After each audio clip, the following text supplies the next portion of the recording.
আসসালামু আলাইকুম আৰু নমস্কাৰ গ্ৰহণ কৰিব। মই এলিজা ৰহমান, ভাৰতীয় জনতা পাৰ্টিৰ গৰাজান মণ্ডলৰ সদস্যা।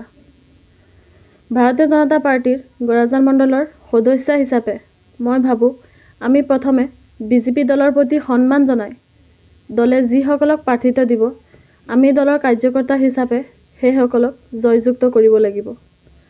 ভাৰতীয় জনতা পাৰ্টিৰ নীতি আদৰ্শৰ প্ৰতি সঁহাৰি জনাই আমাৰ সংখ্যালঘু সমাজ আজি আগবাঢ়ি আহিছে বিজেপিৰ প্ৰাৰ্থীসকলক জয়ী কৰিবলৈ। ৰাইজৰ আন্তৰিক সহযোগিতা, ত্যাগ, পৰিশ্ৰম আৰু ভোটদানৰ যোগেদি প্ৰকৃত দল তথা প্ৰকৃত নেতা তথা নেত্ৰী বাছনি হ'ব আৰু বিজেপি জয়যুক্ত হ'ব।